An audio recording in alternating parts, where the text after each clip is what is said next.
Hello, sound check, check, test. Hey.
Good evening, everyone.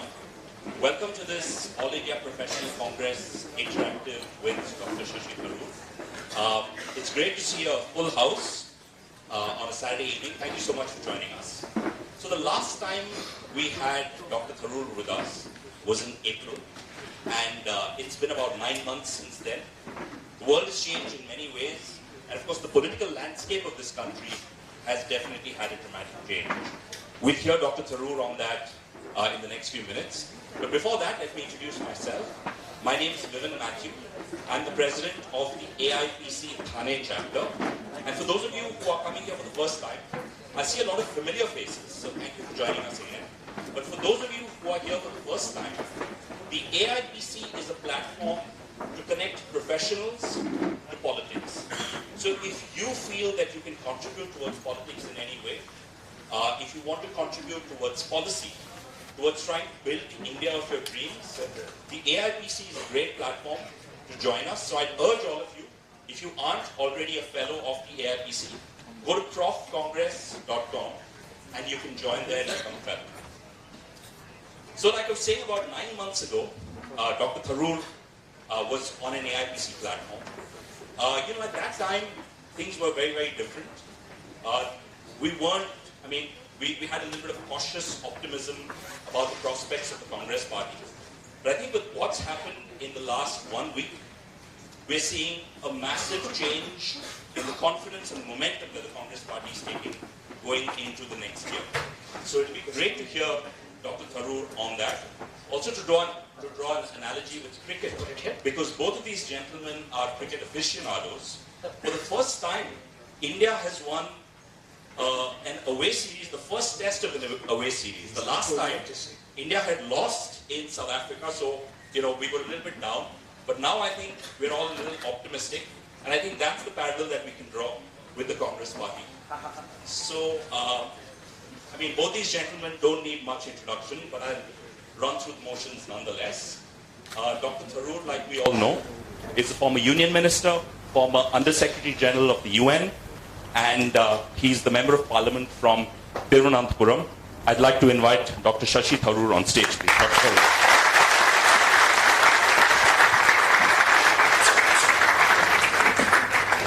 In conversation with Dr. Tharoor will be, of course, Mr. Sanjay Jha. He needs absolutely no introduction. We watch him every night on television. Spokesperson of the Congress Party, Mr. Sanjay Jha. As long as I don't have to play Sambit Patra this evening.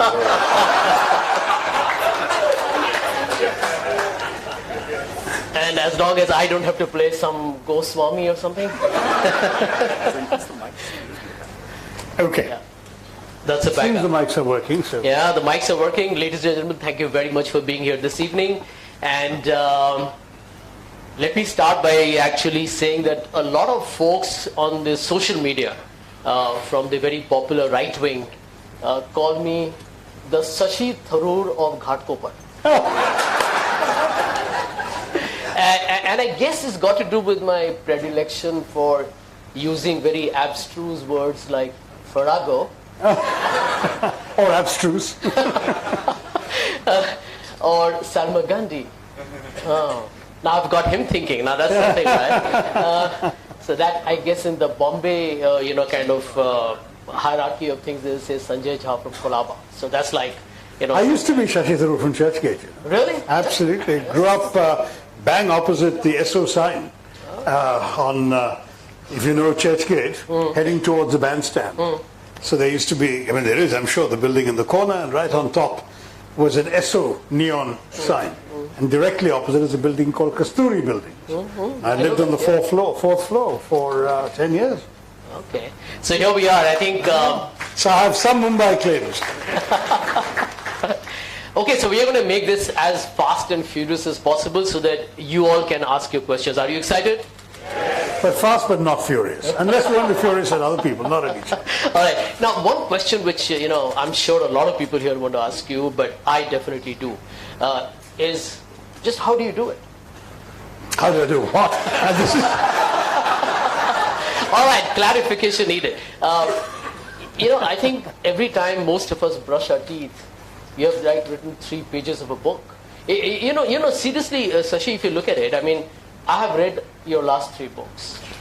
Why I'm a Hindu, Era of Darkness, and now the pathological Prime Minister, sorry, the paradoxical Prime Minister.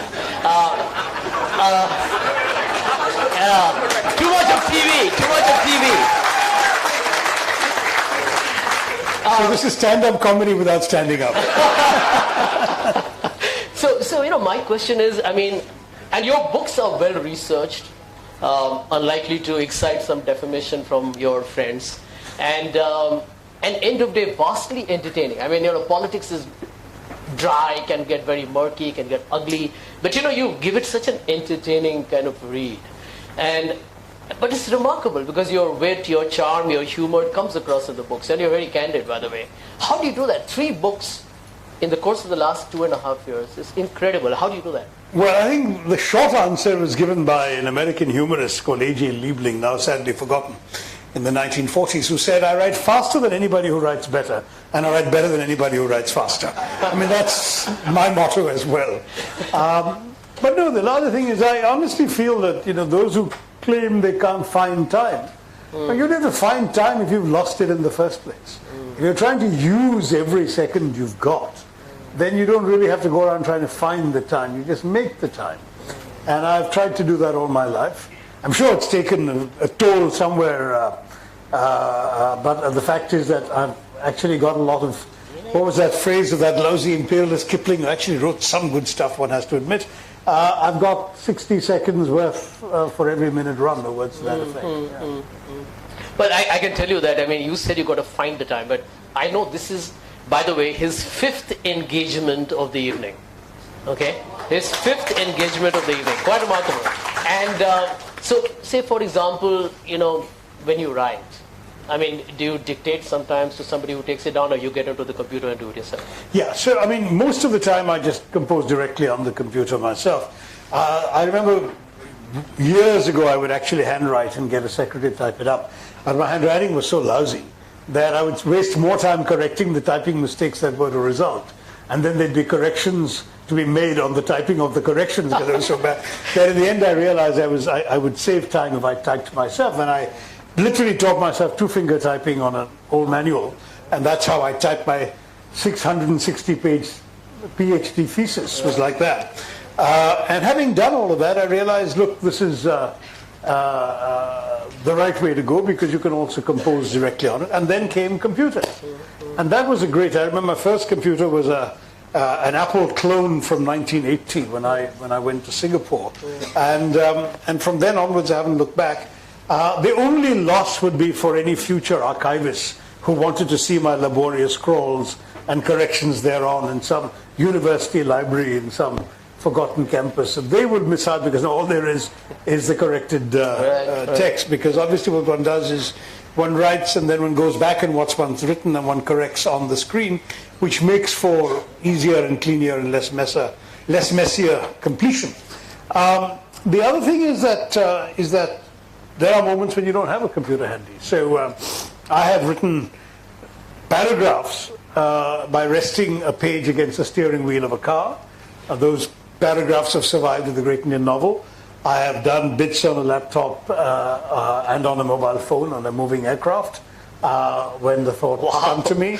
It depends entirely on the circumstances. But the thing is, write whenever you can, read whenever you can, and think even if you can't, because that thinking is what goes into the... I guess the government is following your last point very, very well. In terms of the fact that recently the Congress party has had a very spectacular 3 victories in Chhattisgarh, Madhya Pradesh and Rajasthan, and you tweeted in your typical style, the government, the BJP has got a triple talaq. The voters gave them a triple talaq. Yeah, whatever. Right. So do you think 2019 could be a mass community divorce? I genuinely think so. And I've been saying this for some time, and I must say no one was listening. They started listening after this result. And I'm very pleased that a number of people whom I spoke to earlier have come and said, we remember you said this before the results happened. And my logic is very simply this. The BJP's big misfortune is they did too well in 2014.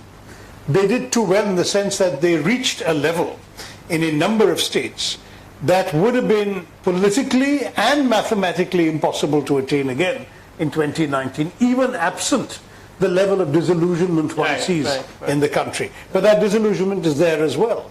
On top of that, we've got the coming together of opposition forces who have seen what the BJP has tried to do to the country in the last 4.5 years of the Modi government, and who are therefore determined to stop them before they have another 5 years to completely destroy the idea of India that was the product of a noble freedom struggle. And therefore, it seems to me that if you just look at 8 or 9 northern states, you'll get the answer already. You just take the 2014 results. UP 73 out of 80 for the BJP, Rajasthan 25 out of 25, Gujarat 26 out of 26, or whatever the exact numbers are, I haven't mugged them up. Madhya Pradesh all but 2, Chhattisgarh all but 1, it was 10 versus 1 for the Congress, Madhya Pradesh was I think 27 for them, 2 for us, etc. You just take 8 or 9 states, Haryana, they won every seat, Himachal, Uttarakhand, etc. And you just add them all up, and then you see the most optimistic BJP supporters estimate for how many seats they will win. They're toast. They're done for. There is simply no way. Uttar Pradesh, with the BSP-SP alliance, RLD Congress coming on board, they'll be lucky to win 10 seats instead of 73. Gujarat and Rajasthan, they'll be extremely lucky to win half the seats. That's given them as a generous estimate, half. Madhya Pradesh, that's also generous to give them half. Chhattisgarh at the moment, the assembly results point to 10-1 the other way for the Congress. Haryana, talk to anybody on the streets, they ain't winning a single seat, etc., etc. You're going to end up with a party that had 150 seats in these 8 or 9 states, suddenly looking at the prospect of 20 seats, or 25 or 30, where they had 150.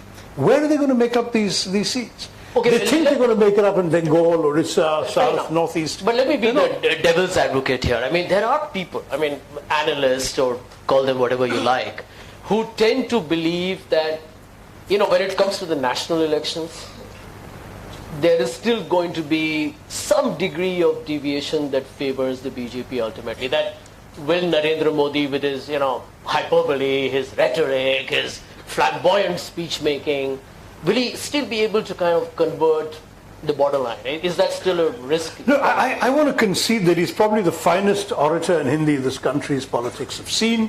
I didn't listen to Vajpayee at his peak. I only got the later Vajpayee when the pauses were beginning to outstrip the sentences. But the Modi we all see now is a class act as an orator. And his pauses are also getting to be a little longer. Maybe it's a catching tendency amongst... It's punctuated by a few lines here and there, that's different. But he's a terrific orator. And he may not be the Maut ka Saudagar that somebody, that some have called him, but he certainly was a Sapno ka Saudagar. He was a merchant of dreams. He offered, which actually fed into the aspirational yearnings of all of us. We all want a better country, and here was a person painting the picture that he was going to sell this country to us, and we bought into the dreams. The problem is, 5 years later, when you've bought the package from the salesman, you've opened it and you found it empty, are you going to buy the same package again a second time? Most people are not.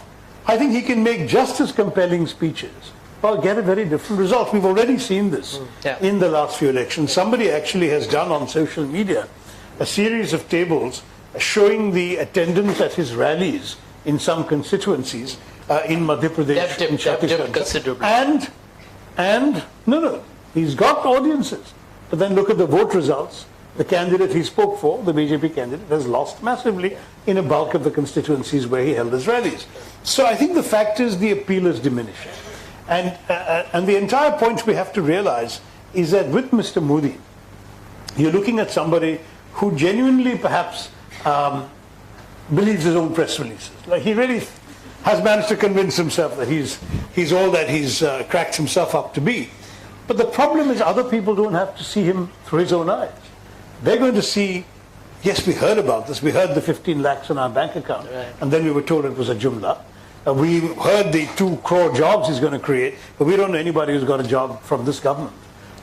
We heard about his various promises. If you happen to be a rural woman, he gave you a gas cylinder for next to nothing. But when the time came to renew it, you discovered it was going to cost you 990 rupees to buy a new cylinder. So 98% of the rural women did not renew their gas cylinders because their monthly income is 3,000 to 4,000 rupees. Can't spend 1,000 on a gas cylinder. They went back to the wooden chullas. So you're looking at a series of so-called achievements that the beneficiaries of those achievements don't feel as achievements. Where do you manage to get another victory out of that? And I think that's one of the reasons why, Navjot Singh Sidhu was, I think, probably one of the most popular campaigners for the Congress party. He went to town and he said, "Achhe din aane wale hain, jab Modi ji jaane wale hain." I mean, that became a huge hit. I want to come back to this point here that you write in your book. Your first meeting with Prime Minister Modi, and when he was the Chief Minister, 2009, and January 2009. And I would like you to share that with the audience, because you obviously brought up 2002. I actually begin the book with this episode because, in many ways it's flattering to Mr. Modi, so don't think I'm knocking him. I had not ever sought a meeting with him, but I was at the Pravasi Bharati Divas. I was not yet in politics.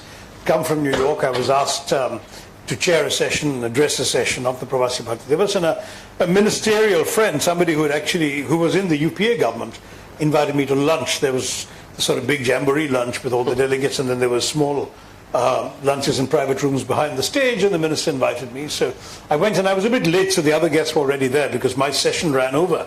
And when I got there, the guests were seated, and I walked in, and I was shocked to find that one of the guests was the Chief Minister of Gujarat, whom I hadn't expected to find at a Congress minister's table, but that shows that there were connections and relationships maintained by the Congress across all these divisions. But anyway, you didn't name the Congress minister. No, and I think I'd rather not. Okay. But I can always tell you later if you really must know. But it was a private lunch. It wasn't a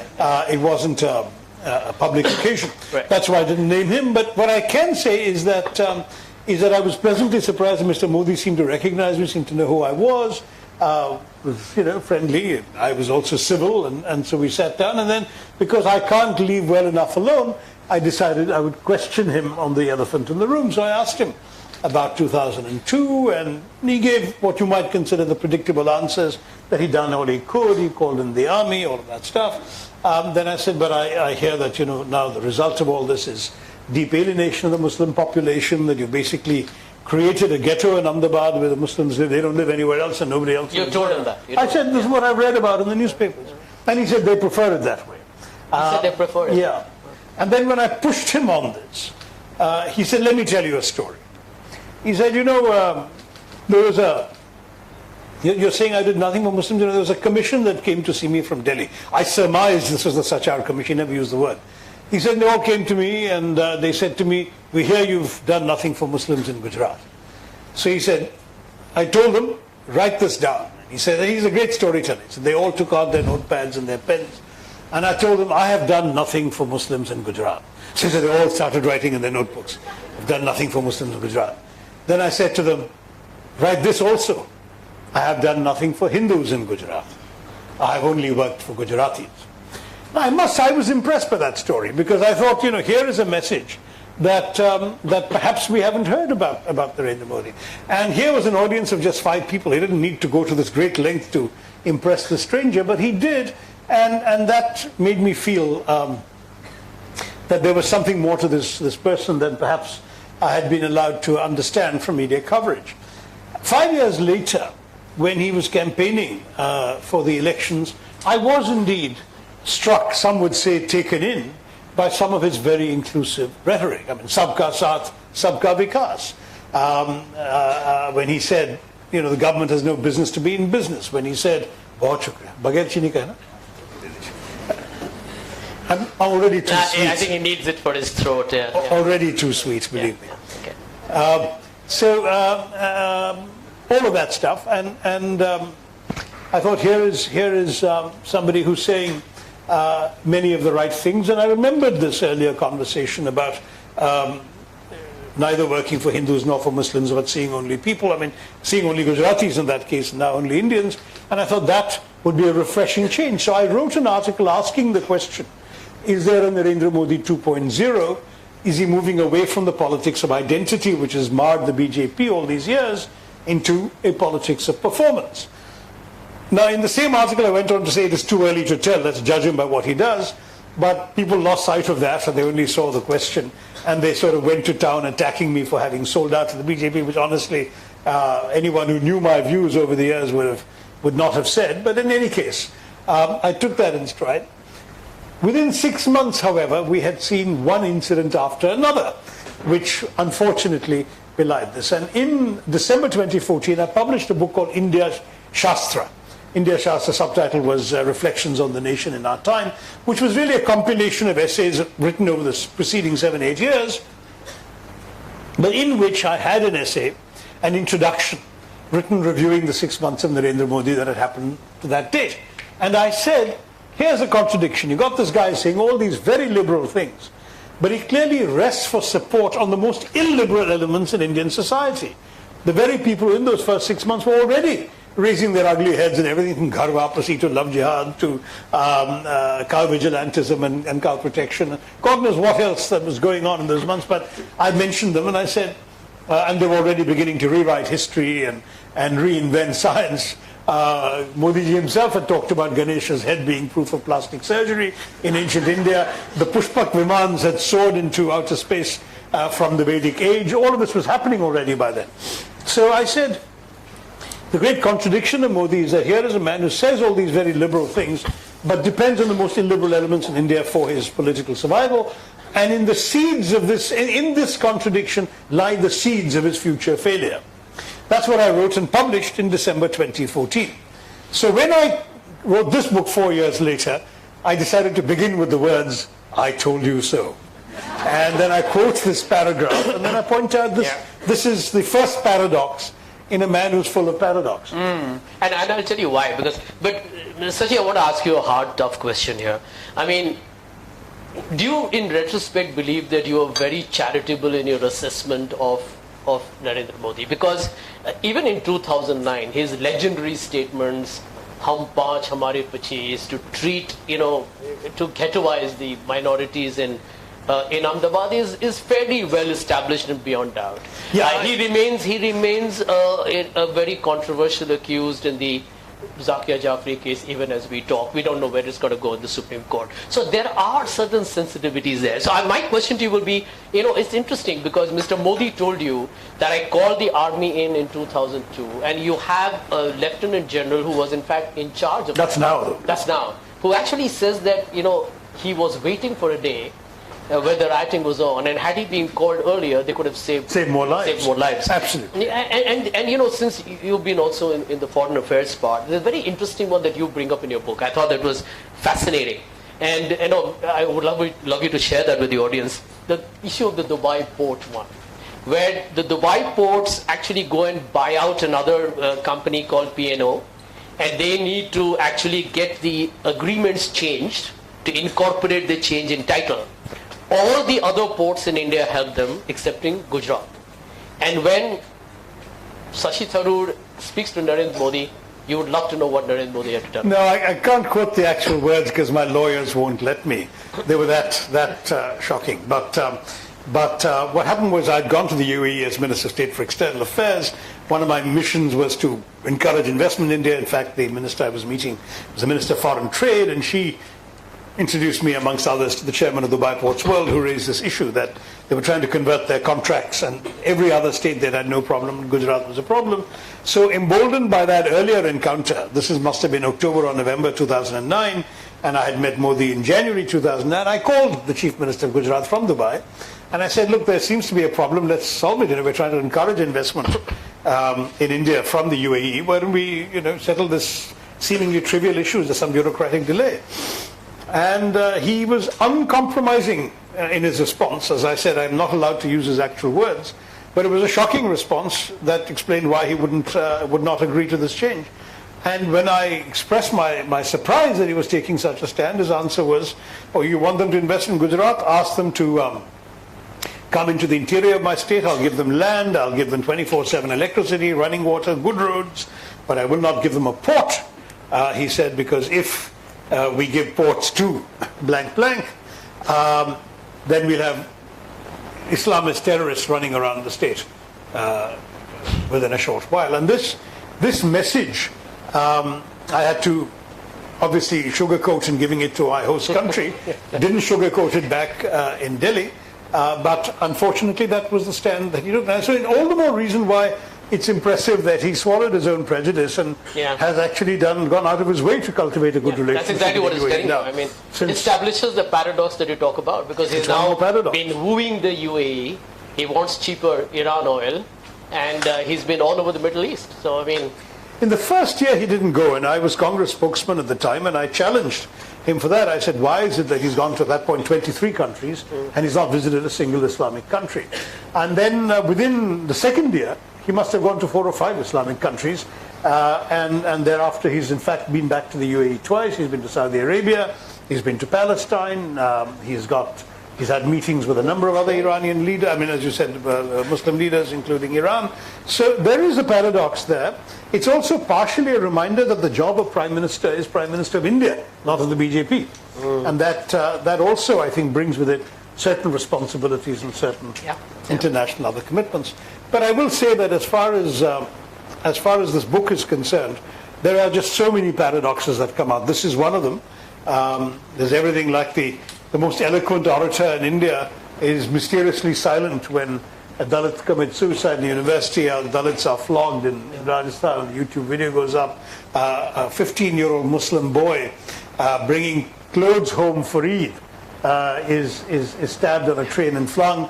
When the father of an Air Force Havildar is beaten is killed, is beaten and killed outside his own home on suspicion, mere suspicion that he was carrying beef, etc., etc., there are too many of them. You compare this to a high school shooting in America, and President Obama immediately coming on television to share the grief of the parents of the victims, to condemn what went wrong, and to express his determination to do something about this in solidarity with others around the country who feel that way.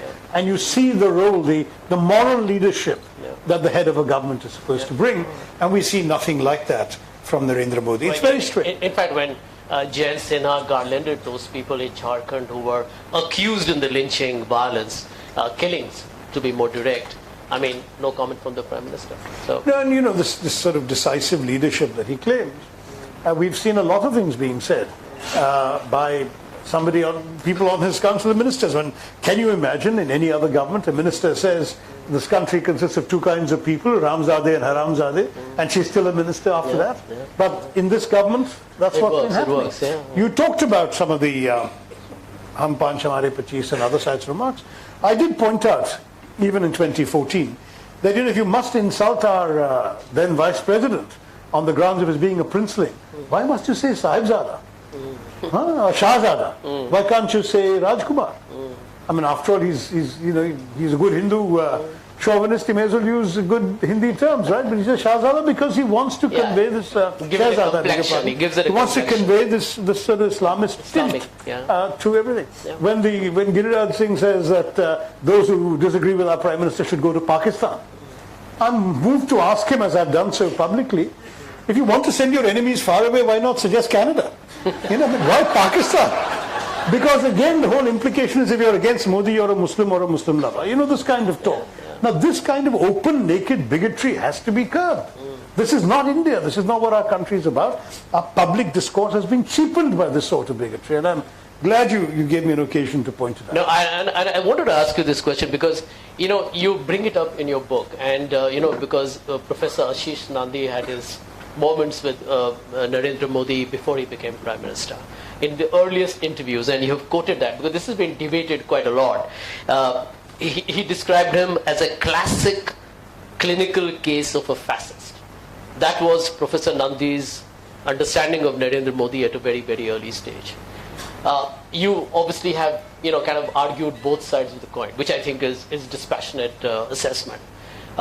Which side? Would you be 50-50? Would you be 51-49, 49? Well, I said on that term, it's Professor Nandi who's the expert, not me, so I leave the term out. But I'm also hesitant to use labels from another historical period because they essentially can confuse the issue. It becomes, fascist now has become a term of abuse rather than any more a meaningful instrument of political diagnosis. Right. And clearly India of 2019 is not Germany of 1933, right? You're not going to end up with a Nazi. Even if you can get the mainstream media to bend and crawl, you can't shut down all the voices on social media.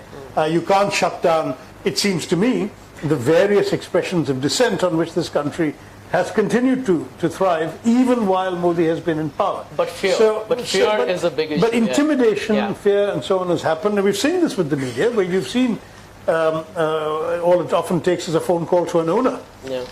To silence an editor or remove him from his job or remove a journalist from his job. And obviously, journalists also are human beings. Sometimes it doesn't seem that way, but they are.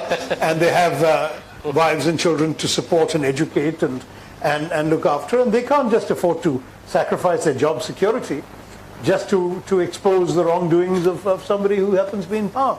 So there is that kind of ruthless application of power we're seeing. But I still think I would hesitate to use the F word, or both F words, in this context, simply because it's better to understand. Indeed, this book is a fairly substantiated and substantial takedown of every detail. Now, you can draw your own conclusions from it, but I would rather not be distracted by one specific term, because then, as you know, the BJP is very good at shifting the narrative. It'll all become about somebody using a particular term to describe their leader. And therefore, I haven't. You rather wouldn't do that, yeah. No, I think that brings me to the point that you make in your book. About you were the first one who got a lot of flack, by the way, for your famous cattle class that you mentioned. But if you think about it, you are prophetic, because the cattle class was extended to the cow, and you made that famous one where you said that it is safer to be a cow in India than being a Muslim. Yeah, well, actually, even the cattle class remark, in all fairness to me, the question was asked by a pro-BJP journalist, Kanchan Gupta, when the government declared an austerity drive. He said, "So, Mr. Minister, will you travel cattle class?" You see, in those days in Twitter, you couldn't capture the question and reply to it. So I quoted the words in the reply. I said, "Yes, I will travel cattle class in solidarity with all our holy cows." Now, which frankly, I thought was not a bad joke, right? Some of you got it. But the fact is that that's all I was doing. It was one would have thought. Then I got on a plane and went off to Liberia. And in those days, it wasn't easy. One had to go from here to Brussels, change aircraft, Brussels to Accra, change aircraft, Accra to Monrovia, Liberia.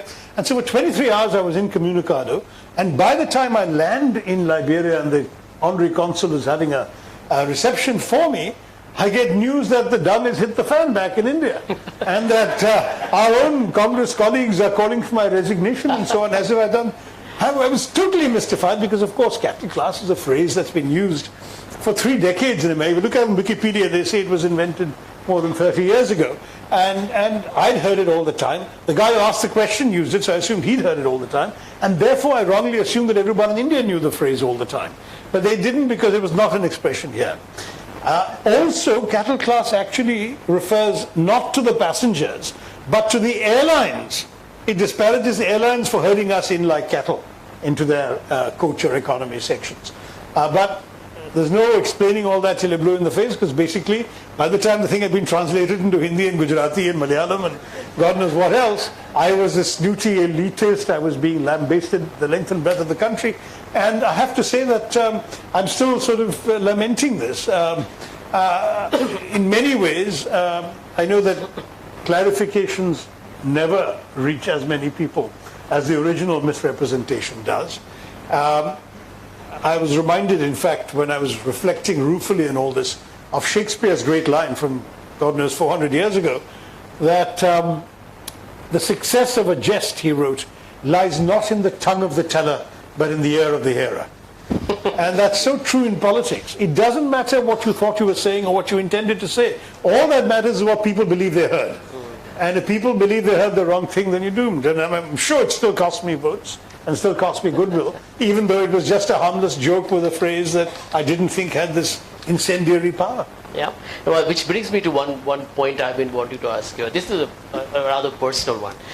The other day, the paradoxical Prime Minister, in a speech, which personally I was very appalled to hear him say that. He didn't take the name, he didn't name her, but he made an insinuation in his speech, in a campaign speech in Rajasthan, when he referred to the term Vidwa, which there was, I think, frankly, a lot of us were aghast at what he was trying to allude at. And, somewhere, you've been in the UN, and I've always felt it's incredible how you've adjusted to Indian politics. It's another story by itself. I'm still bearing the scars, but don't worry. But I want to ask you, how do you feel about this political discourse? We are opponents, I think, of the BJP, not enemies, but, it's become very vicious. And my personal question to you is, because I thought you handled it with great grace, but when he referred to your late wife as a 50 crore ka girlfriend, how did you feel about that? Well, I was obviously stung to the quick, to put it mildly, and I did respond immediately that, you got the number wrong. She's priceless. But I also added, you've got to be able to... But I also pointed out you've got to be able to love someone to understand that. Yeah. And I don't think this is somebody who's actually ever demonstrated. This is not somebody who's ever demonstrated the capacity for love.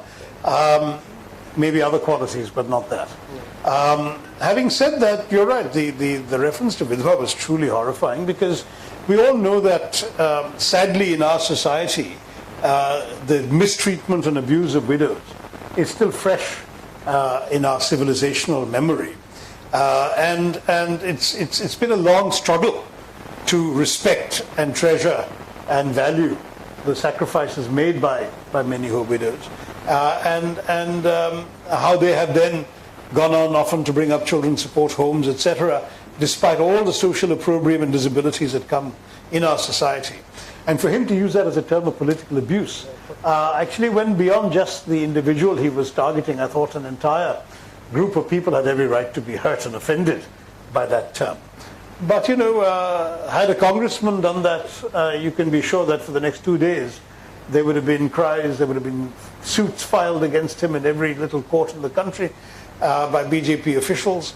But of course, in this particular instance, as we know, it was quickly brushed under the carpet, and has disappeared from the media within a few hours.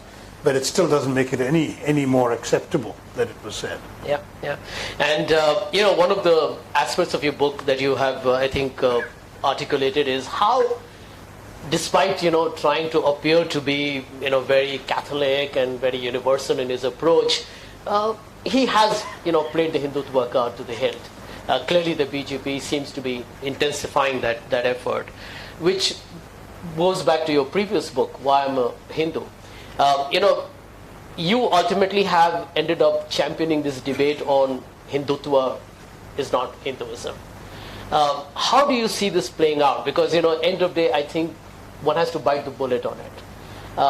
How do you see this being, I think, a part of a very animated political debate, whereby the BJP doesn't, take this position that is often done, that they are the sole guardians of That's it. a very eclectic religion called Hinduism? That's precisely the objective. I think you've got it absolutely right. The objective is not to be sort of, the phrase we hear more and more is that the Congress is guilty of soft Hindutva. Simply not so. In fact, I think Rahul Gandhi has said in as many words, I have no truck with Hindutva, the soft or hard. Because Hindutva really has nothing to do with the religion of Hinduism. It is a political doctrine. And it's a political doctrine invented by Savarkar, supported by successive figures of the hard right. And it's a very exclusionary and bigoted political doctrine. Hinduism, as many of us have known it, respected it, worshipped in it, grown up with it, studied it, read it, is a faith that actually teaches acceptance of difference. I remember as a child being very impressed by Swami Vivekananda's various speeches in Chicago in 1893, one of which he said, I'm standing here to speak to you on behalf of a faith that has taught the world, he said, not just tolerance but acceptance.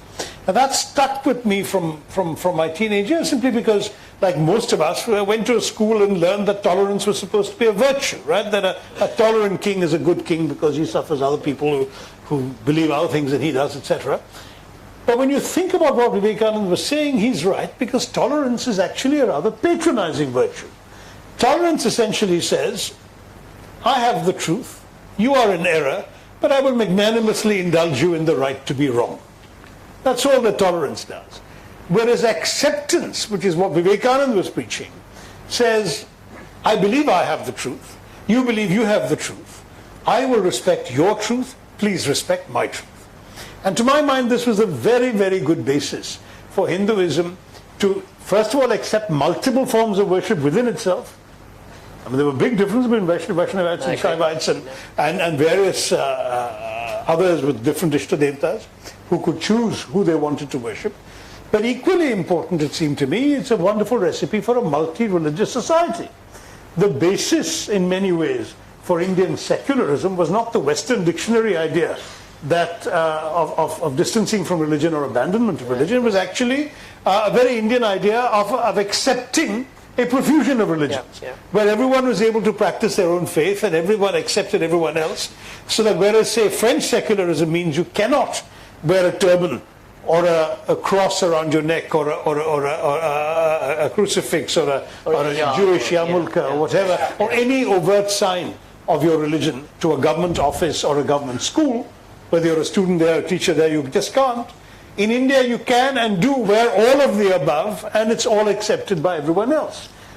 So that notion of acceptance has been very profound, and it goes to the core of Hindu faith, as most of us have lived it. What we've seen with Hindutva is the preaching of something very different.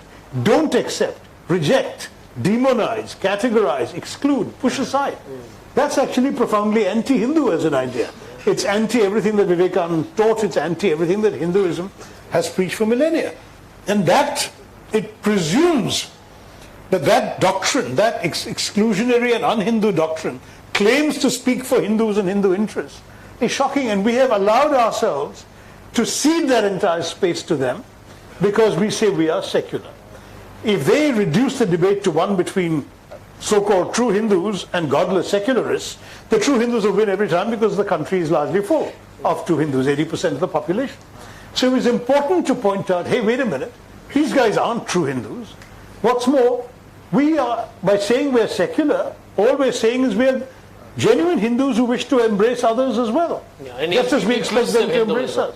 So it's an inclusive Hinduism. And I think Rahul Gandhi has been pretty clear in conveying that message, that I am a Hindu of the inclusive kind, and their Hindutva is an exclusionary faith, or an exclusionary doctrine. And therefore, the two have nothing in common. In the process, I think he's partly neutralized this Hindu appeal. Because what they're trying to say is, we are the only ones who stand for you, to Hindu voters. And the Congress says, hey, I'll go to the temple with you tomorrow, but I'm not going to kick a Muslim or a Christian in the teeth, as these guys want to. Which would you rather prefer? And most would rather prefer not to go around behaving in the way that the Hindutva brigades do.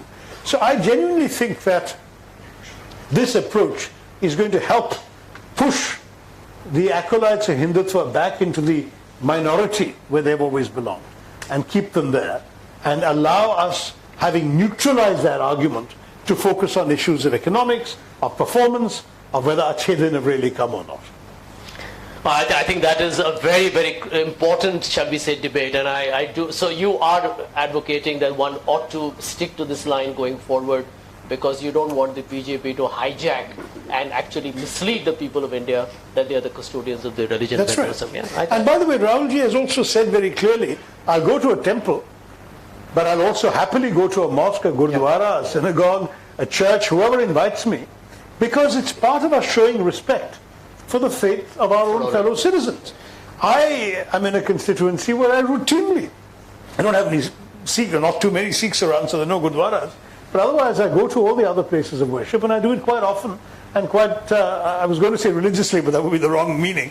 I go quite regularly because to me it's a way of showing respect for the people around me. If I'm going to go and ask for their votes, I may as well at least show respect for their customs and practices and faiths. Well, you know, there's a very interesting, I thought that was very hilarious, but you're given an instance where, you know, everybody knows that Mr. Modi loves the limelight, the spotlight, but you're given an interesting one where you talk about this SPG guy who blocks Mr. Modi's view from the cameras. And Mr. Camera's view of Mr. Modi. Oh, all right, okay. And guess what? And guess what Mr. Modi tells the SPG guy? He says, "Yahan khare rehkar kya karoge?" And the poor fellow's moved off, and then there is a complete, you know, marriage between the camera and Mr. Modi's flamboyant smile. Actually, if you go on YouTube, it's a little narcissistic. Little? There are moments on YouTube where you can actually see him physically moving aside another head of government or even a spouse of a head of government in order to make sure that there's an uninterrupted view of him by the camera. I remember the Facebook CEO was a little physically manhandled once upon a time. Once again, I'm using the word little. But tell me, you make this comparison of the Prime Minister with President Erdogan of Turkey. Very, very fascinating comparison about a Democrat turned, you know, hardliner. But, you know, I tended to actually have slightly different point. Maybe you can take this one here. Actually, I find Mr. Modi more like Donald Trump. Hyper nationalism, you know, trying to play up the role of the military and the defense services, trying to take credit, like, for example, for the surgical strikes, definite element of Islamophobia, complete contempt for the media. I mean, to give credit, there's one difference though. Trump holds press conferences. Mr. Modi does a lot of Mann Ki Baat. That's another story. But do you think it's more Erdogan or is it Donald Trump? The reason I thought it was Erdogan is very similar backgrounds of story and their rise, very similar sense of having been pushed out of the mainstream by the political establishment in both cases. In Modi's case after the Gujarat riots, in Erdogan's case he was even arrested for reading out an Islamist poem at a function, put in jail for a few weeks. So they were both sort of seen as fringe players. They both win an election. And then in Erdogan's case, of course, he's a more staunch Muslim than the official secular doctrine of Turkey encourages. In Modi's case, he was more Hindutva than the secular doctrine of India or the idea of India encouraged. So the parallels seemed quite a lot. Now, the big difference, of course, that Erdogan was initially very successful economically. And because he presided over a period of great economic growth and well-being, he won re-election as Prime Minister a couple of times and then succeeded in changing the system to a presidential one and has now been elected president. And I'm sure if Mr. Modi, having seen the trajectory of Mr. Erdogan's life, had to plot his own future, he would love it to be something like that. Except that, of course, unlike Mr. Erdogan, the parallels end with the economic failures that Mr. Modi has presided over.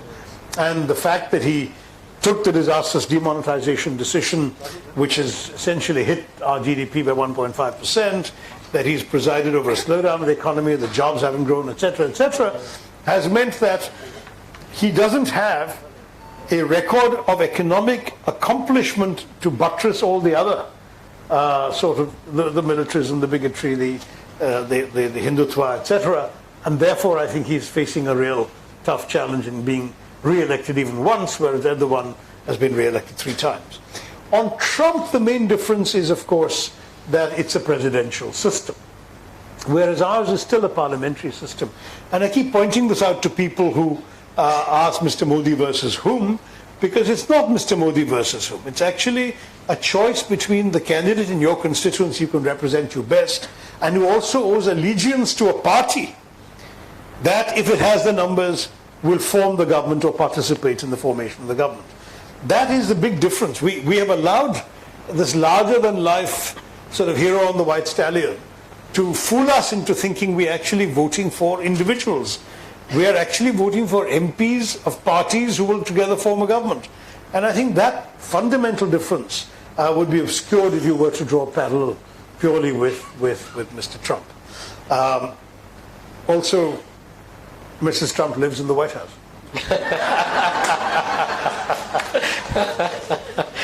Okay, from Mr. Trump to Mahatma Gandhi. You write this, I think, very tellingly in the book, that how Mr. Modi uses symbolism. That for the Swachh Bharat, he uses the glasses of the Mahatma. And yet, what an irony that, he calls Vinayak Damodar Savarkar a true patriot. The same Damodar Savarkar, whose Hindu Mahasabha assassinated Mahatma Gandhi. And there cannot be a bigger paradox. To my mind, I mean, how can you say that Damodar Damodar, I don't want to call him Veer, Damodar Savarkar was VD, a patriot. And his initials, I'm not saying anything else. And how can you say that when his organization plotted and assassinated Mahatma Gandhi? I mean, what a contradiction. Yeah, no, it is an awful contradiction. And in fact, the use of Gandhi's glasses, I think, is a slightly cynical ploy. Because the RSS, and Mr. Modi grew in the RSS from the age of 8, consistently disparaged and criticized Mahatma Gandhi. Golwalkar, under whose leadership Mr. Modi came of age, as it were, in the RSS, has openly attacked Mahatma Gandhi for supporting ahimsa, which Golwalkar considered unmanly. The number of philosophies and principles of Mahatma Gandhi, which the RSS continually demonized. And it is a matter of record. Sardar Patel himself wrote it in one of his communications in 48, that when Gandhiji died, many RSS shakas distributed sweets in the streets. So you are looking at Modi ji coming out of a tradition which completely is anti-Mahatma Gandhi, and yet today he is Mahatma Gandhi's biggest booster. And I think it's principally because he understands international opinion, and he understands the value of the Mahatma Gandhi brand, which he doesn't want to cede to the Congress party, and he understands the international damage that would be done if he were to attack that brand. So he has essentially done something very expedient. He pays lip service where necessary and ignores the substance completely. And that's where the glasses come in. I talked about a famous episode from the Czech novelist Milan Kundera's The Book of Laughter and Forgetting, in which he talks about the days when the communists came to power in his country, Czechoslovakia in those days. There was a communist leader called Klementis who was part of the original Politburo. And there's a famous photograph of him at a rally in 1948 or 49 on a balcony with the snow falling and a big parade is going past. And because the snow is falling and it's cold, Klementis takes his hat off and puts it on the head of the strongman of the party, the first secretary, Gottwald, who was bald-headed and bareheaded, and the poor fellow must have been freezing. Now, some months later, Klementis falls out of favor, and as happens with the communists, the fellow is soon arrested and tortured and called anti-people and shot. And then, as the communists also like to do, they expunged him from history, so his name was removed from all the accounts of the heroic Communist Party struggles, etc., and they airbrush him out of all the photographs in which he appears. But as Kundera points out, in this photograph of the great sort of scene in the balcony, Klementis is gone. He has been removed from the photograph, but his hat remains. And I thought that was a perfect metaphor for what Narendra Modi has tried to do with Mahatma Gandhi. The man and everything he stood for is gone, but the glasses remain as a symbol of Swachh Bharat. Very true, very true. And to be honest, I mean, when you hear about the Statue of Unity, Sardar Patel statue, I mean, the kind of stories that have been spread to talk about Pandit Nehru and him having differences. Sardar Patel banned the RSS. I think Narendra Modi is celebrating that. I thought Mohan Bhagwat will get very offended. I don't think he celebrates the ban. I think he draws the line there, because you see, there are a number of reasons, and I've gone into that in the book, why he's trying to appropriate Sardar Patel for himself. A, he's not a Nehru. He was sort of, if you like, the non-Nehru amongst the initial duumvirate of the Prime Minister and Deputy Prime Minister. Secondly, he's a Gujarati, so some of that would rub off the whole message of Gujarati Asmita. The Gujarati hero is now Prime Minister. Third, the message of unity, which is particularly ironic because there's been never been a more divisive government than the BJP government of Narendra Modi in terms of dividing Indians one against the other by religion, by caste, and so on. And yet, the Statue of Unity sends a message that is linked very much to the Loha Purush idea, the Iron Man of India that Patel was, and the idea by implication is here's the statue of one Iron Man being built by another Iron Man. Unfortunately for Mr. Modi, of course, a number of things won't wash. You're quite right. Sardar Patel was the Home Minister who banned the RSS. Sardar Patel also was very much a true Gandhian. He was also very much somebody whose attitude, when confronted with communal violence, was very different from Mr. Modi's attitude when confronted with communal violence. We won't go into the charge that Mr. Modi may have directly condoned or incited that violence. But just the fact that the violence was happening on his watch, and compare it to what Sardar Patel did when North India was being ripped apart at the time of partition by communal violence. Sardar Patel moved swiftly to protect the Muslims of Delhi, particularly of Old Delhi, where people were unsafe in their homes. He moved them to the security of the Lal Killa, where he had them protected by troops. Because he was afraid that the communal passions that were raging at that time would have infected the local law and order authorities and police, he actually had troops move from Madras and Pune in order to protect people in Delhi. He personally himself went and offered prayers at the Nizamuddin Dargah in Delhi in order to convey that Muslims had as much of a place on Indian soil as anyone else. He went to Amritsar and pleaded with the Hindus and Sikhs not to assault the Muslims trying to leave India as refugees to go to Pakistan.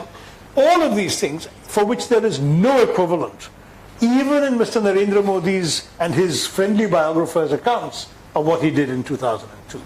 Nowhere do you find him taking any of such steps, certainly not even going to a masjid or a mosque to show some symbolic support for the community of Muslims. Nothing of that sort. He's refused to wear a scarf. Nor is there anything of him exhorting Hindu mobs not to do this to Muslims. Nothing of that. It's just not there. And so there is no real comparison, it seems to me, with Sardar Patel and what Sardar Patel was actually what Sardar Patel represented in the Indian political space. But he's tried to borrow this luster, and it seems to me that we need to stand up and point out that, sorry, in the famous words of, in American politics, Senator Benson saying to Dan Quayle, who tried to compare himself to Kennedy, he said, I knew Jack Kennedy. Senator, you're no Jack Kennedy. And I'm afraid somebody's got to stand up, ideally somebody over 90, and say, I knew Sardar Patel. Sorry, Mr. Modi, you're no Sardar Patel, because he's not. Yeah. No, I think that's a valid point. And you mentioned divide and rule. Also, Mr. Modi is an expert in divert and rule. That too. Tremendous headline management. He has been rather brilliant at that. It's an old trick. The Romans used to do it. The grand circuses, when people had to be distracted from the oppression that was their lot, you packed them into the Colosseum and you showed them gladiators fighting lions. And they went away more or less distracted. So that's what happens. You talk about gas cylinder prices, the petrol tax, which the BJP has been gouging every one of us at the petrol pump for the last 4.5 years. You talk about all the other issues that Sanjay and I have raised in the course of the last hour, and they'll tell you, Ayodhya, Ram Mandir, Shabarimala, everything that you can distract the public with is what they specialize in. Yeah, and I can tell you, ladies and gentlemen, that there are so many other questions I can ask Dr. Tharoor, but your time is coming. Just a couple of more questions, and then please be ready with your questions. Would you somewhere down the line agree that perhaps Narendra Modi's biggest failure, amongst many, as a laundry list of them, is Kashmir? Yeah, it was a missed opportunity. Because, even though we in the Congress obviously were, to put it mildly, scathing about the alliance or the unholy marriage of convenience between the PDP and the BJP, it undoubtedly gave the BJP a foothold in the Kashmiri political space that it had never enjoyed before. And with that PDP alliance and the stake in the state government, if they had launched a serious peace initiative, they might have been able to do something that previous Congress governments had not been able to do. It really was a missed opportunity that, as an Indian, I lament was not seized. As a congressman, I can say it's one more thing we can beat them on the head with. But actually, for the country's sake, it would have done wonders if they had launched a serious attempt to win hearts and minds. Almost all the perfect conditions were there. There were some years of peace and calm during the Omar Abdullah government. There had been the devastating floods and a major relief package announced by the UPA, which the BJP government, the NDA government could have delivered. There was a popular Muslim general commanding the army, General Atta Hasnain. Almost the first 3 years or so of the BJP were almost dream circumstances for them to launch a major peace initiative. And they just let it go by, played very petty politics, undermined the government of which they were a part, and neglected the opportunity until, of course, the simmering resentments erupted into the violence and unpleasantness we have since seen. So I really think that we've seen something that can only cause dismay to every Indian who cares about resolving this Kashmir conundrum. Yeah, and were you very upset when even your great friends in the Congress, many of them momentarily, when Narendra Modi praised you for your famous speech that you made about India and how the British exploited us? Narendra Modi praised him, that was a fantastic speech. If you have missed it, you must catch it on YouTube. And people felt that that you would be joining the BJP, and I was like, I can't imagine Shashi Tharoor and Amit Shah holding hands and walking in the garden. That would have been quite a sight. Not even Photoshop could pull that off. No, I think honestly, anyone who knows my 30 years of published writings, my paper trail is pretty long, right? I mean, it would be very difficult for me to take a stand so much at variance with beliefs that I've consistently held and talked about. I'm proud to say I've been a consistent voice for Indian pluralism for a very long time, even when I was not in politics, because I've been writing from a very young age. I've spoken up for a vision of India that is plural, that is inclusive, and that is animated by what, for lack of a better word, can be called liberal principles. And none of those, unfortunately, would find a natural home in the BJP. So even if I'm occasionally capable, unlike perhaps a dyed-in-the-wool congressman, of seeing some merit in some of the things that may be said by BJP leaders, I'm not capable of making a common cause or a common home with them, simply because the fundamentals are far too much at variance. So all I will say is that I am somebody who believes in the virtues of bipartisanship from time to time. For example, in foreign policy, which is the area I've been most involved with, I would say that there really is no such thing as a Congress foreign policy or a BJP foreign policy. There's only Indian foreign policy and Indian national interests. And we have to rise above our political differences to defend them, which is why, for me, one of the biggest betrayals of the BJP was when they moved that, I wasn't in politics yet, but they moved that no confidence motion on the Indo-US nuclear deal against Mr. Vajpayee. And as we discovered from WikiLeaks, at the very same time that they were doing that, the same BJP leaders were assuring American envoys they were actually in favor of the deal, but they were doing this only for the sake of opposition. Now, that is anti-national practically. And we shouldn't have let them off the hook when when WikiLeaks came out and revealed the truth of all these cables, because the fact is that this is irresponsible. Sometimes you ought to stand up for the national interest, even if it's not in the short term in your party's interest. I'm proud to say we did this in something that I was quite involved in as chairman of the External Affairs Committee, which is, for the longest time, the Congress have been trying to settle the border with Bangladesh, because we had all these squiggly piggly lines and enclaves inside Bangladesh and Bangladesh had enclaves inside India. It was a messy situation, was disorderly and was troublesome. But the BJP had resolutely blocked us every time because it would have needed two-thirds support for a constitutional amendment to change the borders of the country. They had blocked us all the time on the grounds that it meant giving more territory than we were getting. And we said, but for God's sake, we're solving a problem, ending it for all time. Why keep a festering sore? They weren't interested. When they came to power, they realized how important this was to good relations with Bangladesh. And so they decided to go ahead and implement the agreement we had drafted with Bangladesh. And it landed on my desk as a constitutional amendment as chairman of the External Affairs Committee. And I initially was briefly suspicious that is the BJP trying to get a Congress MP to carry the can for something they can then denounce as anti-national.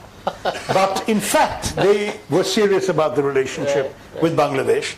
And I had, of course, a BJP majority on my committee, but I also had the Trinamool Congress and a Bengali MP from the Communist Party. And we had to bring them all along and make sure that everyone was willing to accept that this was in the national interest. And I must say that I was able to work the phones, work with these colleagues who in turn worked with their parties. And we got a unanimous consensus to refer the constitutional amendment to the full House with a positive recommendation. And it was adopted almost unanimously in the House, and we were able to end this problem. Now that was the one and only example, I'm sorry to say, of a completely non-partisan foreign policy agreement between us where neither side chose to play politics. But for the rest of the time, sadly, there's been too little of it. Too polarized, yeah. No, I can tell you that, I probably you'll agree with me that Dr. Tharoor is one of the most articulate, brilliant, outstanding people you'll ever hear. But one of his hidden talents, and I missed that, I didn't see it live, but I caught it on YouTube. You were very good with Shairi, and I was hugely impressed. So my last question is going to be in the form of a Shairi. There is this Ghalib ka ek ghazal, and I'm going to ask you this question. You can try and answer me back in a Shairi or. You should have given me warning, then I would have prepared. But it's a Ghalib's ghazal that says, Dile nadan tujhe hua kya hai? Aakhir is 56 inch ki dard ka dawa kya hai? I won't answer the Shairi, but I will say that big problem is 56 inch के पीछे कोई दिल है या नहीं? अगर दिल नहीं है तो दर्द कैसे होंगे?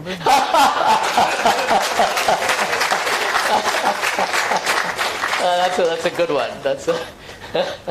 All right, ladies and gentlemen, I'm going to throw open the questions to all of you, and will any two of people just kind of move around and give the mics to you, and please keep the question brief and to the point. Please remember, keep the question brief. Dr. Tharoor's had a long day, and no opinions. Ask tough questions, whatever you like. Okay, let's see. Can we have some hands up, please? We're going to start with the ladies first. Opinions are okay, but no speeches. Yeah, no speeches. Opinions. Let's have the ladies first. Anybody? Okay, let's start with you, ma'am. And then we come. We will do both left and right. Congress party is a centrist. We'll mix it both ways. The media is right in the center. Hi, I'm Manisha Parpiani. I'm from AIPC Marvel chapter. Hi, Manisha. It's been a pleasure listening to you today. Thank you. We are entering 2019 on a positive note, thanks to the 3 wins we've seen. Though we don't want to be complacent, we people at the ground are discussing amongst ourselves what is it that we can do in the next 3 or 4 months to ensure that we have a good 2019.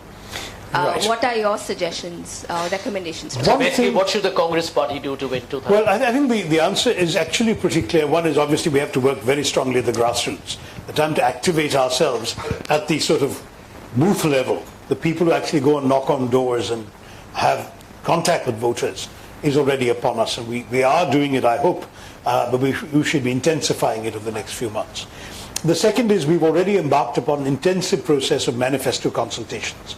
We want to come up with a manifesto that is really well grounded in the needs and hopes and desires of people around the country. And so some of us are fanning out, conducting consultations with anyone who's interested. We've been given specific topics to lead on, so I'm leading on art, culture, literature, media, freedom of expression, all of that, and also on environment. And I've held consultations in Chennai, in Bangalore, in Kozhikode, in Delhi, and I'm open to more, and in Mumbai as well. And I've heard from a number of people, but I'm also open to suggestions from anyone else, and I'll feed them into the manifesto committee's deliberations. But even if suggestions come on subjects beyond these two, I'm happy to take them. I've also been partly involved in the education side, and that too I'm conveying to the education colleague who's working on that. So what we want is a very serious manifesto which we'll bring out well before the elections. We're not going to wait for it to be a rush job. You can be sure the BJP manifesto will be something cobbled together for the sake of appearances, which no one's going to take seriously because they haven't fulfilled anything in their previous manifesto. Whereas in our case, we want it to be a map for governance. We want the public to know we are serious about coming to power and using that power well to benefit people. And so what people want is going to be there in the manifesto. And very serious thought is going on. And on some issues like job creation and so on, we have teams of people researching so we can come up with well-founded recommendations we will implement. And the third thing I think we have to do is to resist the powerful government attempts to seize the national narrative. I think the victories in these states have helped us there. Because had the BJP won those, you can imagine the media would have just caved in totally and it would have been the BJP narrative all the way till the first ballots are cast. Because now the media too has accepted that there are at least two different views in this country, and that Congress is a viable alternative to the increasingly discredited BJP government, we're hoping that we will sort of get equal time and equal space. And with that, we're hoping that the narrative will be one that the nation will really be able to hear both sides of and come to an informed conclusion on. So those are the three things I would focus on: grassroots activism, a thorough, well-prepared, well-consulted manifesto, and an attempt to help shape the national narrative in the right direction. Okay. All right. Lots of hands. Okay. Okay. I'll tell you what we'll do. We'll try and take questions in a couple of bunches so that Dr. Tharoor can hear and we can get many of you to ask. So let's have the three people here right now. Yeah. Let's start with you. Keep your question brief if you don't mind. My question is just keep the mic closer. Can somebody just switch on the mic, please? Yeah. Hello, sir.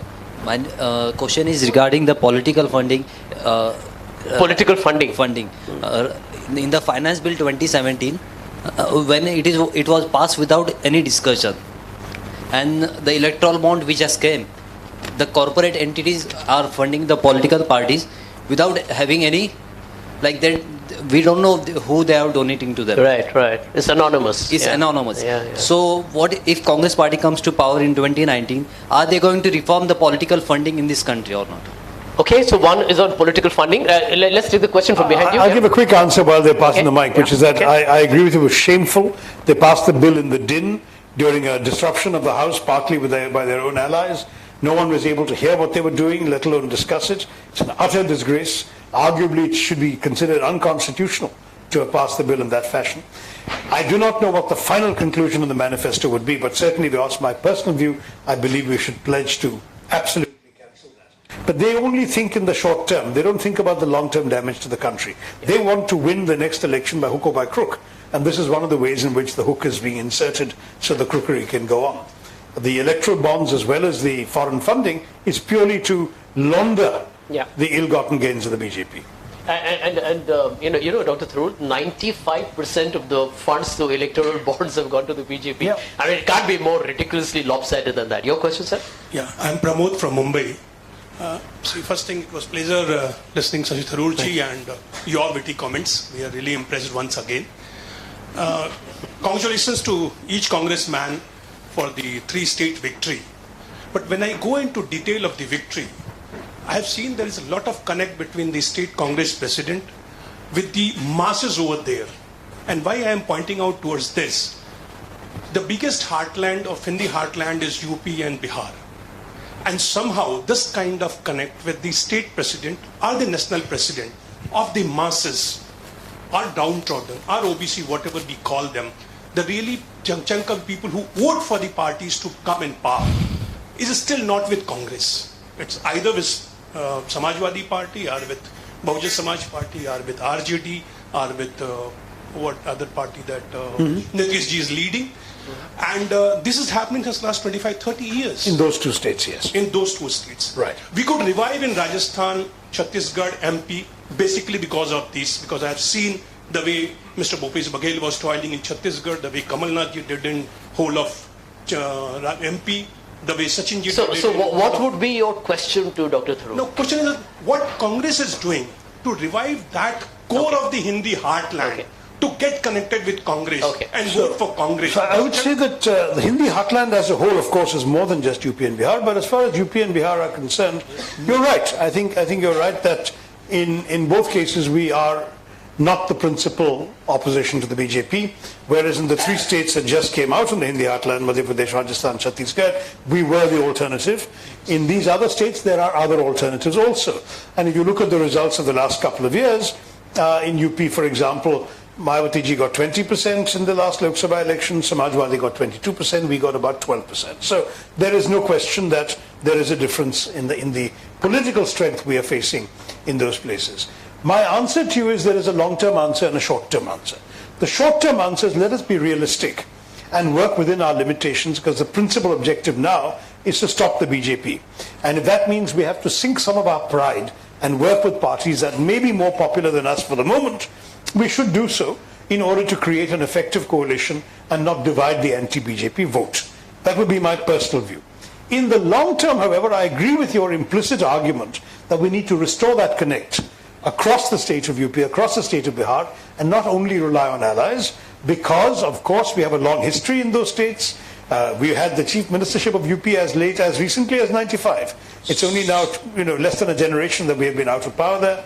Same in Bihar. It seems to me that what we should be doing is having a long-term strategy to revive our presence in these two states, but in the short term, remember not to keep our eyes on the prize, and the prize is changing the government in 2019. Got it. Got it. Once- Okay.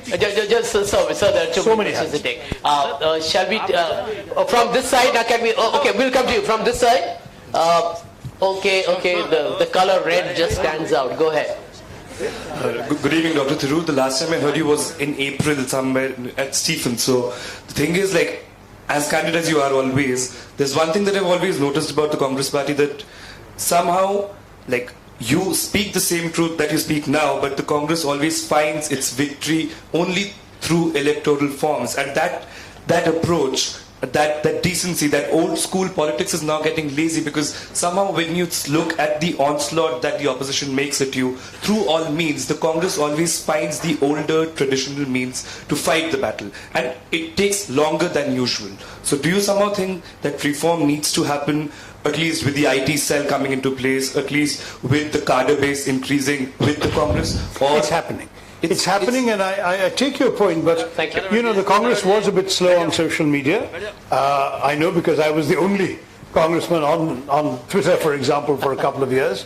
But the Congress is more than caught up now. Now the Congress presence is robust. They give as good as they get. And I would argue that Rahul Gandhi's Twitter feed, for example, is far more entertaining, punchy, and effective than Narendra Modi's today. No question about that. You can just read a sample day or two to see what I'm saying. Having said that, there are also other things that the Congress party has gone in for, which are not old-fashioned at all. The data analytics department of the Congress is a complete innovation, Yeah. but it's resulted in some very effective things. You may have read that during the recent deliberations on who should be chief minister, that a very interesting technique was used by Rahul Gandhi. Every worker in every booth, their number has been captured by a program called Shakti. And therefore, Rahul Gandhi was able to send them all a voice note saying, in the next 15 seconds after my message, tell me who do you want to be chief minister. And all the worker had to do was to speak into his own phone the name of the person he wanted. And this then got collated by a system that actually was able to give Rahul Gandhi confidentially the views and judgment of the party workers. Very interesting technique, very new. The BJP doesn't have it, others don't do it. I'm not sure the BJP would want to know what the workers really think of their candidate for prime minister or anything else, or chief minister. But the fact is that in the case of Congress, these new techniques are now coming on stream. So I would say that your question would have been appropriate, say, a year ago, 2 years ago. It's been overtaken by events. The Congress has turned out to be much more nimble and tech savvy than you might imagine.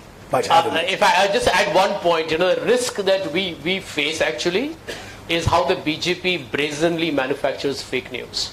I mean, they do it with absolutely no compunctions whatsoever. And that's one place where if it is being consumed, then we are at a clear disadvantage. We don't fight with them at that level. That's a reality, I guess. That's something that we can't do much about. Okay, now we... I think wherever the mic is, let's okay. may as well. Well, I think that's surrender your autonomy to the party. survival of the fittest. Yeah.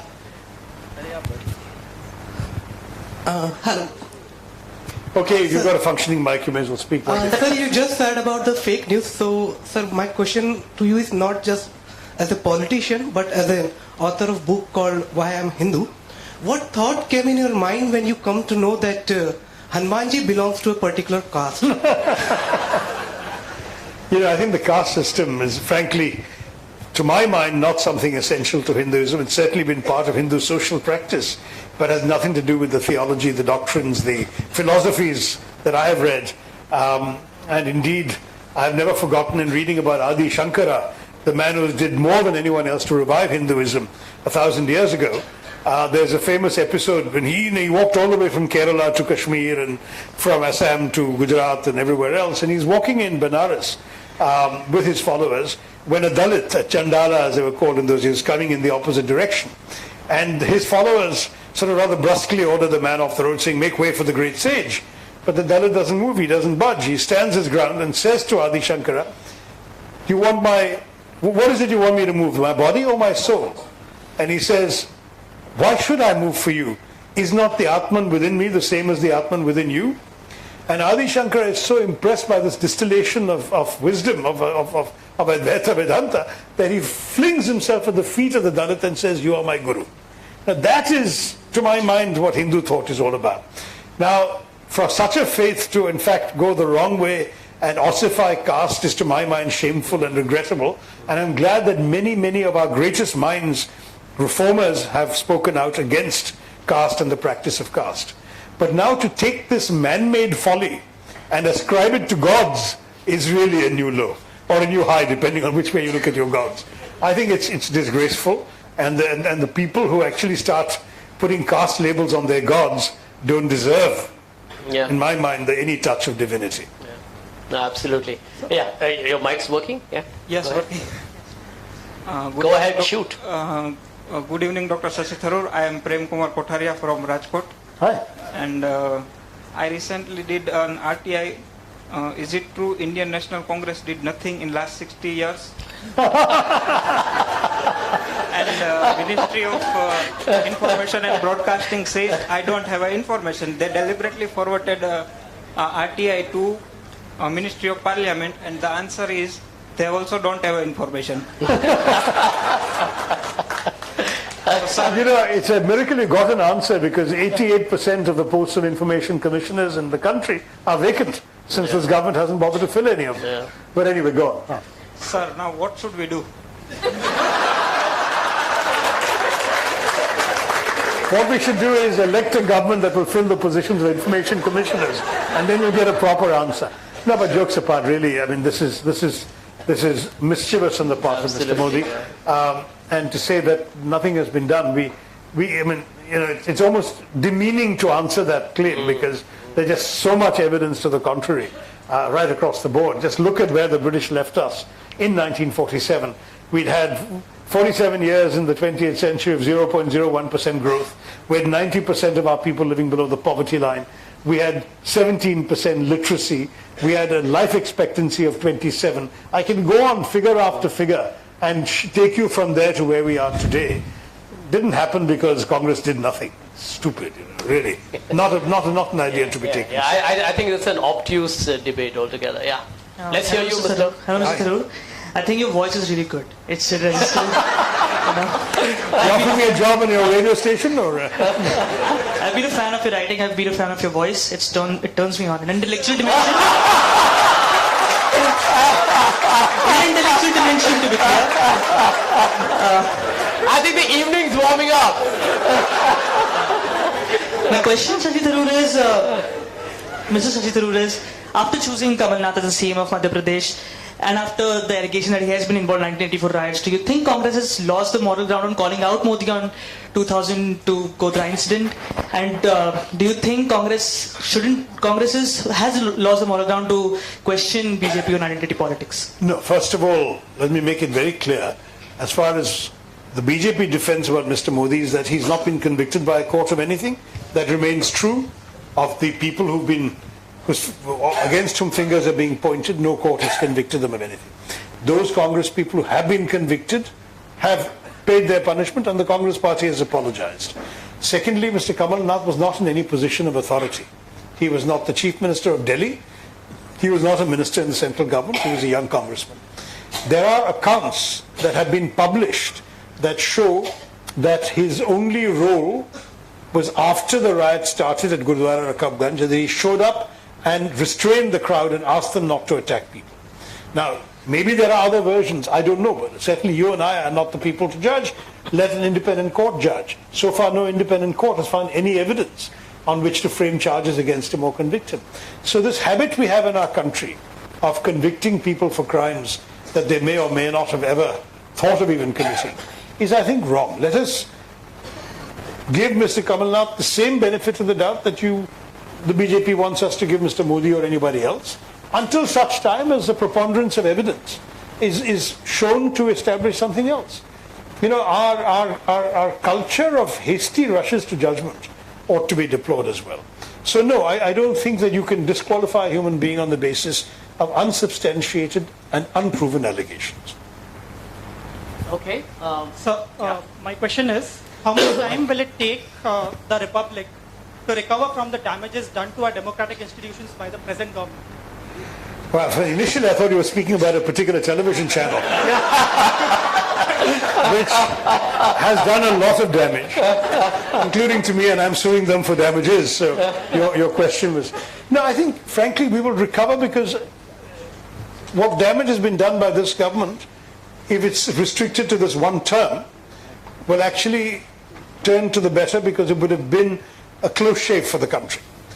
You cannot dismantle a 71-year-old democracy in just 5 years. You can make a lot more progress in causing damage if you're given 10 years, and that's what we have to try and prevent. So I think we will recover. I think the metaphor to use is from Mumbai. What happened when the bombs went off in the Mumbai Stock Exchange, destroying the then new building, all the computers and so on. And within 24 hours, the traders were there amid the rubble, trading with their old-fashioned way with notes and voice until the building could be rebuilt again. We may have to, work with our hands, as it were, to rebuild the institutions of the Republic, but we can. It's just that we haven't fortunately reached a stage where the whole building has been brought down yet. It's just that dents have been made, foundations have been hollowed, serious damage has been done. But it is not, to my mind, irreparable at all, and the sooner it is stopped, the quicker rebuilding can take place. Okay, yeah. Let's have you. Good evening, Dr. Tharoor. I'm Nivesh. I'm working at Marriott International, so I had an opportunity of meeting you in Delhi itself. And you also love Dr. Tharoor's voice. A lot, so sartorial. Okay. So my question to you is very generic. So, I mean, we all know the values you stand for. First question, first part of the question is, what vision do you hold for your own career? I mean, you have attained so much in your career already, but for yourself, what do you aspire? And what is the first thing, what will be the change you would want to bring in Indian politics if you become the Prime Minister one day?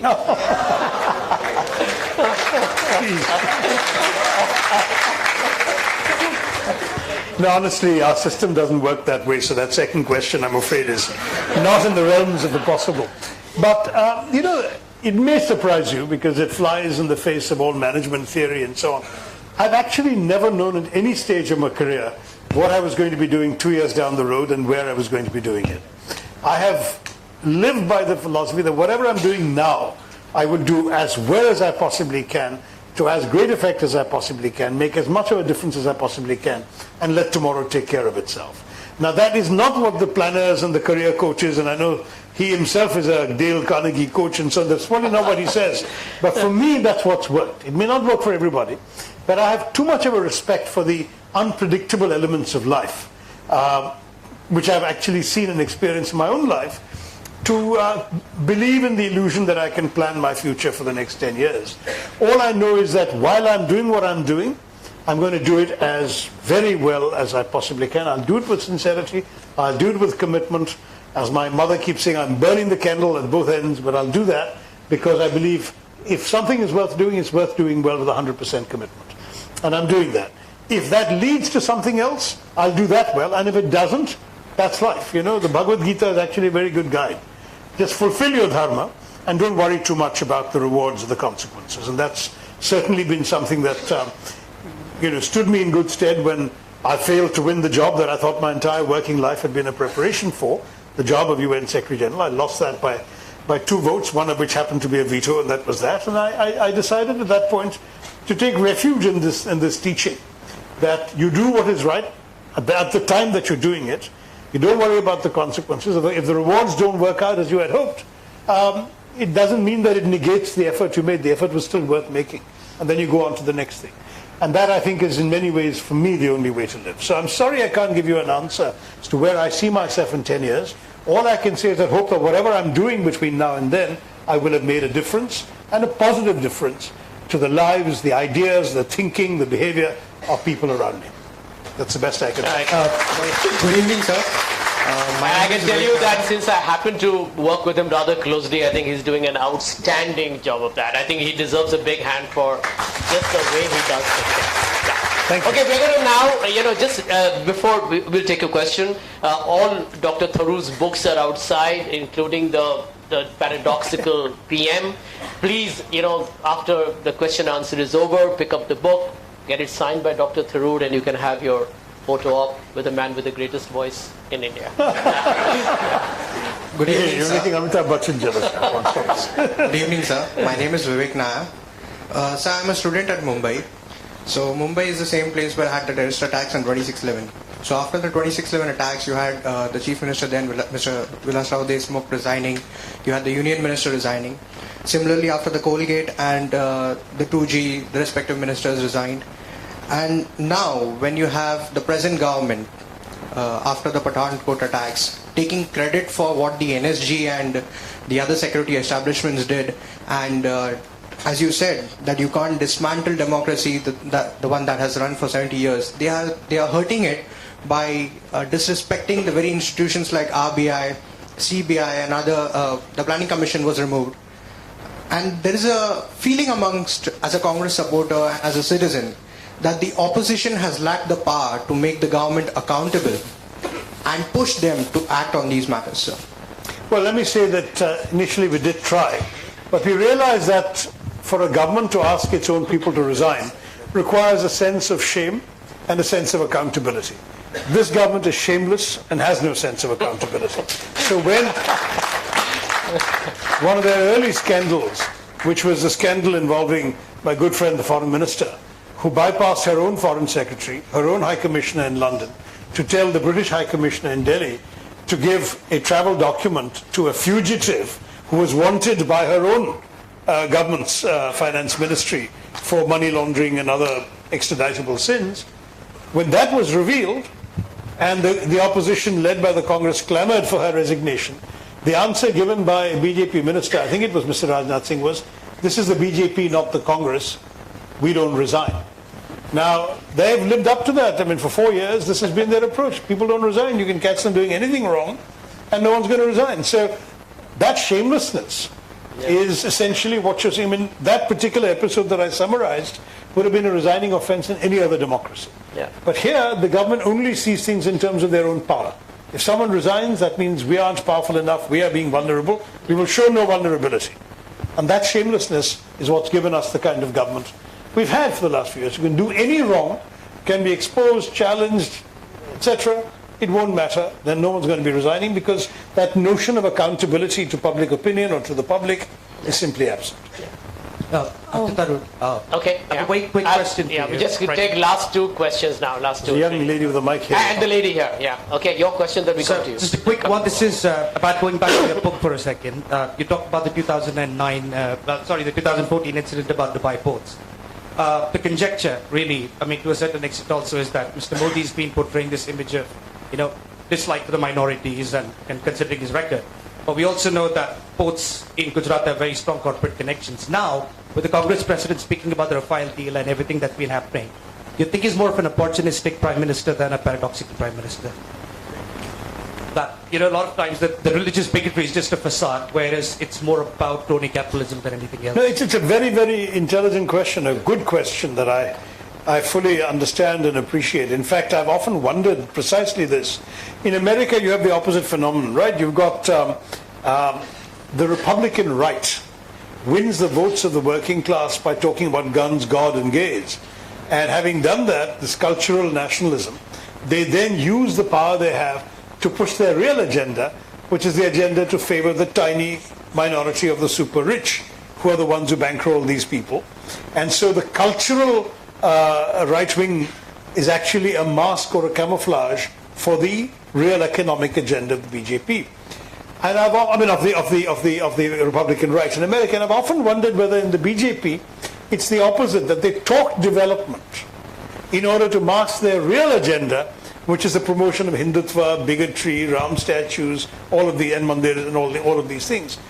I'm not 100% sure yet, because I don't know whether their cards have been fully and clearly laid on the table. But my guess is, in fact, it is very much a mirror image of what we're seeing in the US.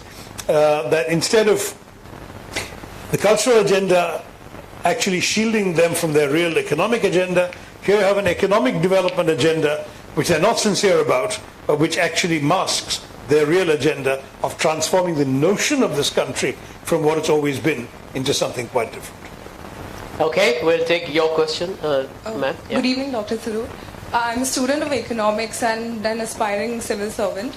So my question is, a couple of months ago, the Department of Personnel and Training released a notification for 10 positions for the Joint Secretary level. And we received about 6,000 applications.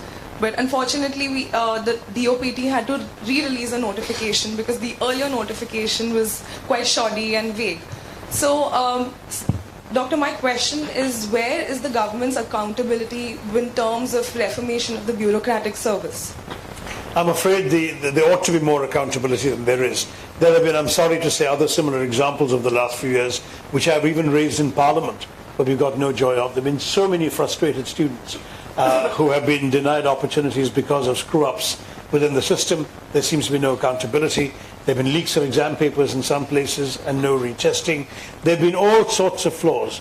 I'm not saying this is a political agenda. I just think it's sheer incompetence that, when mistakes occur, it's the duty of the government to immediately take action and rectify them, because the integrity of the examination system is one of the things that underpins a steel frame that Sardar Patel used to talk about. The steel frame of the civil service in our country only works as a meritocracy.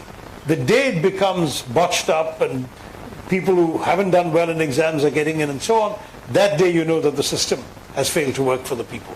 So I really do deplore the fact that the BJP could not do this well and has not been accountable. And I'm sorry for you as a young student if you've had to live with the consequences of that. Okay, I think, okay, we'll take one last question. Good evening, Dr. Tharoor. I have a very interesting question. I'm a clinical psychologist, and I think my businesses flourish the most in Modi regime because everybody is stressed and depressed. So somebody has had Achhe Din. Yeah, I've had Achhe Din, thankfully. But then my question is... You can ask us what we have gone through. We all know. Well, my question is, if you have the power, if the universe gives you the power to change 3 things immediately today, the wrong things happening in the country, what are those 3 things that you would change? Probably the mistakes that Modi ji's do. The 3 things. The first and most obvious is the end to the communal bigotry that has been unleashed. I think it's doing very deep violence to India, and I think that one of the reasons I speak of next year's election as a battle for India's soul is because this, a partition in the soul of India would be far worse than the partition that's already occurred in the soil of India. I think we really need to make sure we heal that and undo this damage and create an India where we have respect for each other and we allow each other to be who we are and we live together, coexist, cooperate, dream the same dreams together. There's room enough for all of us in this country. The second big thing I'm sorry to say is completely transform the way in which the government has been run by this Prime Minister. I think we need to actually re-empower our ministries and ministers. Collective cabinet responsibility ought to mean what it's supposed to mean in a parliamentary system. Give people real authority, empower the ministries to go out and do the work they need to do. And frankly, along with that also, much more decentralization of authority down the level, right down to the district levels. There's too much happening at the top, and not everything that happens in Dharwad or in Dindigul can really be settled in Delhi. I think we need to let more and more powers go, and the resources to go with them. And third, since you said three things, I'd like to really free up the space for thought and discussion and creativity in our country. There's too much of people taking offense. One would like to say, if you don't like something on TV, change the channel. I mean, I do all the time if I accidentally come across Republic or Times Now, right? Change the channel. If you don't like something that somebody said in the book, don't read the book. Why do you want to go and burn down the bookstore? I mean, there's something wrong with the encouragement that has been given to intolerance by somehow the weaknesses of our own government, state and central, that have encouraged this kind of conduct. I'm not saying that anything goes as possible, because once in a while you have to respect that in a society like ours, there's got to be some respect for the fact that ours can be a fragile society, that there could be incendiary reactions to some things. No one will allow you to light a match in a petrol pump. And that again applies in society as well. But short of that, most things, I mean, somebody writes a novel in which the Rani of Jhansi has a love affair. It's a novel read by a few thousand people in English. What's the point of trying to ban that novel, which the UP legislature did, in fact? Who in the Rani of Jhansi's immediate descendants is sitting around being offended? I mean, I just don't understand why we have allowed the Padmavati issue is another one. There's so many issues in which the right of people to censor others, to restrict others' freedom, to stop the expression of others, and indeed to prevent all the rest of you from judging for yourselves whether you should be offended. That has gone too far. And if the universe gave me the power to quote your words, that's something I'd love to reverse. Thank you very much. Ladies and gentlemen, all those who still have questions to ask, may I say kindly take a pause. We are just please, when you meet him with the book that you'll have bought. But we don't have a lot of time for that too. We don't have too much of time. So, ladies and gentlemen, a big hand to a wonderful session. Thank you, Sanjay. You've been terrific. Maybe 15 minutes or something. I request all of you to stay seated, please. We have a couple of announcements to make. First of all, an observation, right? The average age of the people asking the questions, I think, was about 25. So thank you so much for turning out. You're obviously making a big difference. Go to profcongress.com, register, become a fellow. And from the man who's just been crowned the best voice of India, the next AIPC Interactive is with someone who's a firebrand. It's with Kanhaiya Kumar. It's on the 22nd of this month. Same place, same time. Excuse me, if you can just take your seats. We'll come to that in just a moment. If you can just take your seats. Allow the balance of proceedings to be over, please. So I'll now request Matthew Anthony, who's the AIPC Maharashtra Secretary, to come on stage to do the unveiling of the book for the benefit of the audience. Matthew? Great.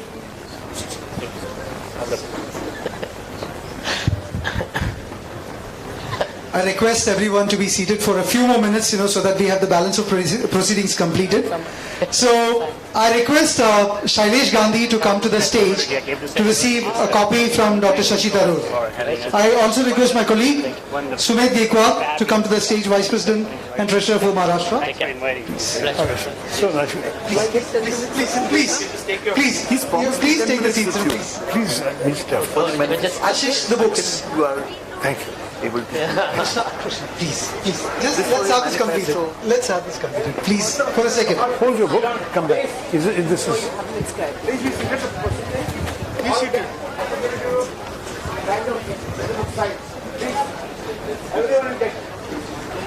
is. Just 2 minutes. No. I'll give the copy, signed copy to. Okay, who's taking a picture? Nothing happens unless a picture is taken. Yes. So, as they say, if a tree falls in the forest and so on. So. Come. photographer seems to be taking too long. Done? Okay. Is this your photographer, Matthew? Oh, no, I need it so I